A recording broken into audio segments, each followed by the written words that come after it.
sampaikan juga beberapa hal, disampaikan Bapak Bupati, disampaikan kepada rekan-rekan semua, adik-adik. Dalam memimpin suatu daerah tentunya ada ukuran-ukuran keberhasilan yang bisa dijadikan capaian atas apa yang sudah kita lakukan. Sejak dilantik pada tanggal 20 Februari 2005, Bapak Bupati Mojokerto bersama Wakil Bupati telah memimpin Kabupaten Mojokerto sampai saat ini kurang lebih 2 tahun, dan banyak prestasi yang telah ditorehkan oleh Pemkab Mojokerto.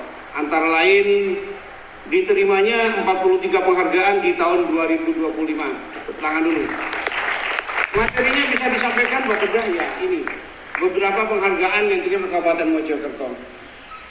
Banyak, di antara lain menerima penghargaan dari BPK RI atas hasil laporan pemeriksaan keuangan yang sekarang ini WTP yang ke-12.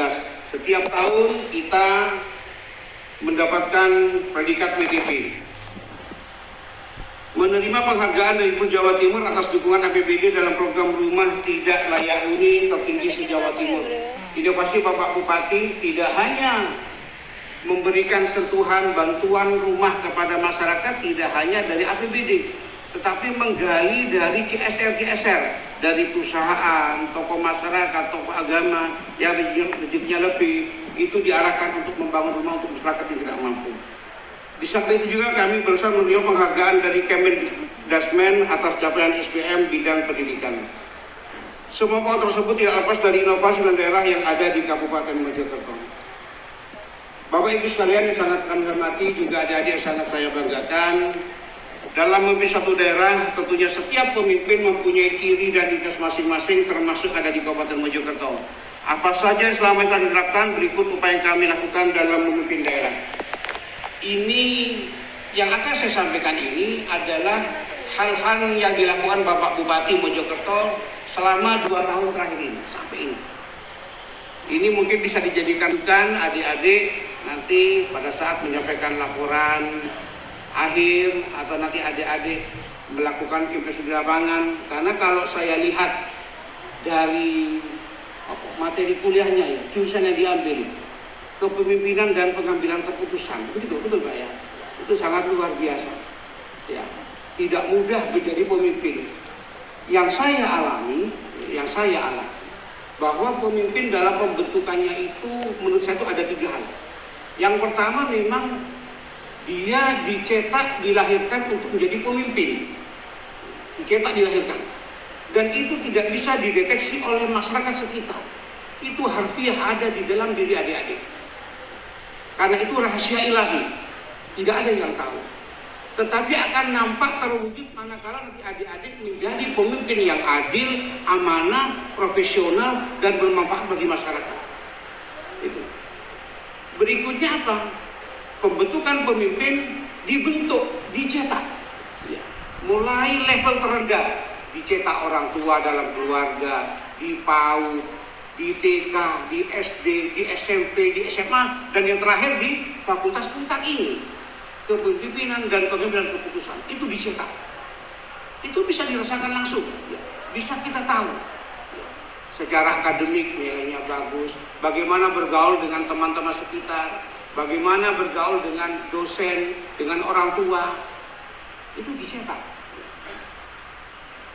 Dan ini butuh keseriusan, ini butuh kesempatan dan kemauan.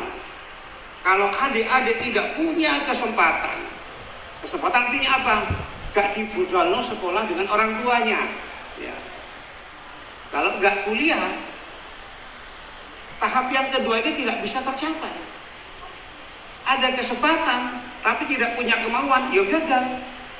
Ya. Jadi kesempatan ada, kemauan ada. Artinya adik-adik memang ingin menjadi seorang pemimpin. Dan itu juga tidak mudah, perlu keseriusan.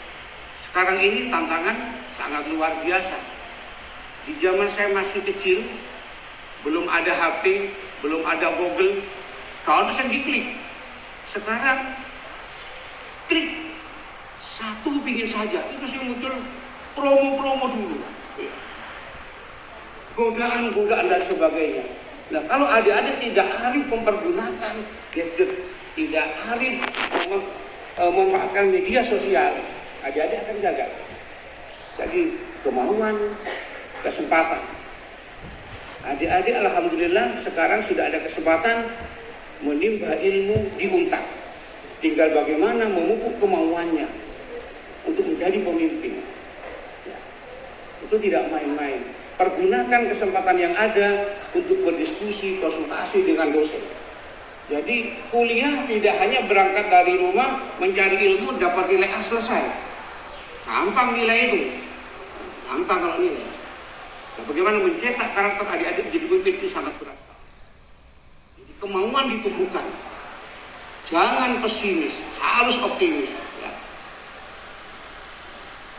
Jujur saja. Ya. Saya ada Bu Widya. Ibu saya itu adalah penjual pisang goreng. Ya. Penjual pisang goreng, dia lagi tahu. Tapi doa beliau, keinginan beliau, ya, dan kesempatan saya, kemauan saya untuk menjadi seorang ASN, alhamdulillah tercapai. Ya. Karena kemauan. Saya selalu ingat pesan ibu saya almarhum. Ini silakan adik-adik camkan. Ya. Camkan. Orang yang sukses bukan orang yang pangkatnya tinggi. Orang yang sukses bukan orang yang ilmunya tinggi. Orang yang sukses bukan orang yang kaya raya. Orang yang sukses adalah orang yang bisa bermanfaat bagi orang lain. Itu aja. Jadi saya tidak dididik menjadi kaya, tidak dididik menjadi orang pintar, tidak dididik mendapat jabatan tinggi, tidak.